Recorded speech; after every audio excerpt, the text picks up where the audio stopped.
Ashver.com.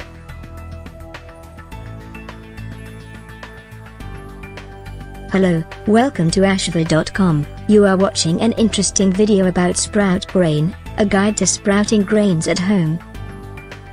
Please read the disclaimer carefully. Overeating, a closer look.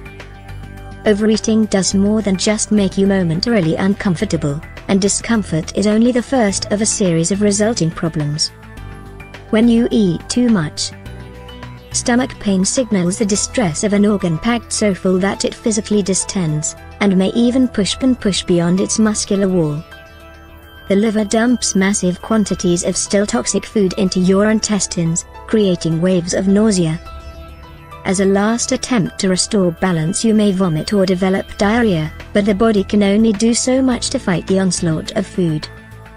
With time, your health will suffer. Continual overeating stresses the entire digestive system, overworks its organs, and has impacts on health that are far more extensive than most people realize. Why sprout your own grains? Our relationship with food is not just about the ingestion of nutrients. Food is an experience, and we interact with our food on multiple emotional and practical levels every day. Sprouting our own grains and seeds for our own use deepens our experience and relationship with the food we eat, and can increase our appreciation of how it nourishes us. Sprouting grains is much like sprouting seeds and legumes. See the link below for step-by-step instructions for sprouting seeds and legumes. Most of the sprouts familiar to the average American, alfalfa, broccoli, and clover for example, are eaten raw and can be stored for only a week or so. Sprouted grain, on the other hand, can be eaten raw or dried and ground into flour and stored for months for future use in baked goods. Sprouted grains increase the nutritional value of baked goods and add an interesting dimension to everyday foods. Sprouting them ourselves is easy and brings us greater awareness of, and connection to, the foods we eat. Sprouting grains, step by step. What you'll need: whole grain, purified water, large bowl, colander, cheesecloth, or mesh strainer, dehydrator, for use if you plan to make your own sprouted flours. Whole grains may be purchased in bulk at most co-op and health food stores, as well as the bulk section of many grocery stores. Buy organic whenever possible. Instructions: 1. Place the grain in the bowl and cover with purified water, using a ratio of approximately 1 to 3, 1 part grain to 3 parts purified water. 2. Allow it to soak overnight. 3. Pour off the soak water and rinse the grain using the colander, strainer, or cheesecloth. 4. Place the moist grain back in the bowl and cover with a moist towel. 5. Place in a cool place out of direct sunlight. 6. For the next day or two, light and temperature dependent, rinse and place back in the bowl, covered, out of direct sunlight until tiny sprout tails form on each piece of grain. 7. Once the grain has sprouted, rinse for the final time and store in an airtight container in the refrigerator for up to 5 days if you wish to eat them raw or quickly. If you intend to bake with sprouted grain, proceed to the next set of directions. Making sprouted grain flour. 1. Spread the moist, sprouted grain evenly in trays of a dehydrator. Do not overcrowd the trays with grain. 2. Dehydrate the sprouted grain. The time varies based on the temperature and type of dehydrator used. Experiment to determine your dehydrator's times. Do not be concerned with over-drying the grain, err on the side of dryness. 3. Once the grain is dehydrated, you may store it in the refrigerator or freezer in an airtight container until you are ready to use it, or you may grind it to flour immediately. Grinding your own sprouted grain flours. After sprouting and dehydrating, you may now grind your grain into flour.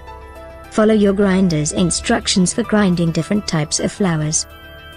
If you plan to make whole wheat yeast breads, it's a good idea to grind the flour several weeks prior to its intended use date. Allow it to age for a week or more for a better quality product. Store all ground flours in the refrigerator or freezer. Dehydrator tips. Use the same fiberglass screen material I recommended for seed sprouting in my How to Grow Your Own Sprouts at Home Hub pages post, see link below, to line your dehydrator trays. This helps keep small grains from falling through the dehydrator vents and allows for easy cleanup. Purchase a dehydrator that offers temperature settings control. Purchase a dehydrator with as many trays as you can afford. You'll never regret having more space. Grinding, milling sprouted grain flours. Once your grains have been dried, they may now be stored in the freezer or refrigerator or ground into flour. Follow the instructions on your flour mill and refer to the picture right. I would suggest a KitchenAid stand mixer and grain mill attachment. My KitchenAid mixer is over 20 years old and the grain mill was my mother's when I was a child. It is approximately 35 years old. Tip: it's a good idea to age your flour in the refrigerator for a few weeks before use, but if you're in a hurry, go ahead and use it now. You may get a bit crumblier of a product with freshly milled flour, but you'll still enjoy the results. Now that you have your very own sprouted flour, why not make a loaf of homemade bread? Add even more nutrients and flavor by adding some sprouted flax seed. The instructions and recipe can be found. Sprouting flax seeds for sprouted bread. Flax, a highly nutritious seed, adds texture and richness to breads, muffins, and baked goods of all kinds. Flax can be incorporated into many dishes as a nutritional boost. Flax is difficult for humans to digest in its whole form. Be sure to coarsely grind or sprout flax seeds prior to adding them to any recipe. Because of the high soluble fiber content of flax and chia, they should not be sprouted in the same manner that other seeds are sprouted. Simply cover the seeds with 1-2 inches of water and allow to sprout 12-24 hours. Do not allow to sprout beyond the tail, just breaking through the husk. As soon as you see the sprouts begin to grow, store in the refrigerator to slow growth, or use immediately. Flax and chia form a gelatinous blob when water is added.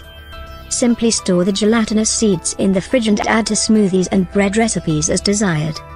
You may need to adjust the moisture content in recipes when you add chia and or flax seeds. Trust your instinct and experiment. Sprouted whole wheat honey bread. Prep time: 2 hours 30 minutes. Cook time: 35 minutes. Ready in 3 hours 5 minutes. Yields: 1 loaf.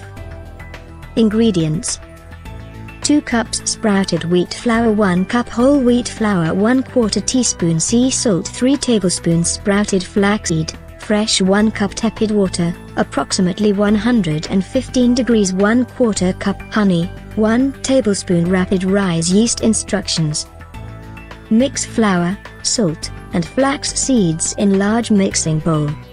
Form a well-like depression in the flour. Mix water, honey, and yeast in a bowl or measuring cup and allow to rest until the yeast is activated, approximately 5-10 minutes. Foam will form on the surface. Add liquid all at once to the well in the flour.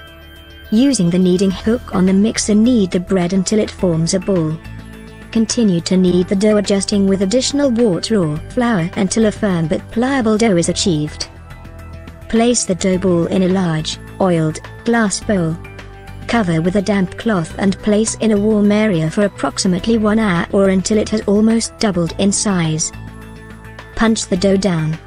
Shape loaf and place in oiled and floured bread loaf pan. Place in a warm area. Cover with a damp cloth. Allow the loaf to rise until nearly double, approximately 30 minutes. Place in an oven preheated to 375 degrees. Bake for 35-40 minutes or until tapping the bottom of the loaf produces a hollow sound. Remove from oven. Immediately remove from pan and cool on a wire rack. Avoid these rookie mistakes. 1. Not kneading the dough long enough. Kneading the dough develops the gluten which helps bind the bread. 2. Rushing the rise. Be patient. Allow the dough to proof properly. This takes longer in whole grain products, but it's worth the wait. 3. Not trusting your instinct. Bread making is an art, but it's not a fine art. Bread is a forgiving medium. Add more water or more flour until the dough ball forms a smooth ball that is pliable, not sticky or dry. Experiment and enjoy. Conclusion. With just a little time and counter space, you can sprout your own nutritious seeds and grains to use in breads, soups, salads, smoothies, or even eat raw. Regardless of how you use them, I hope you enjoy the process. Thank you for watching this video. This channel offers motivational, inspirational, valuable and informative videos to soothe, cleanse and inspire your health, mind, body and spirit. You can find lot of interesting videos on wide range of topics here. Stay tuned and keep watching.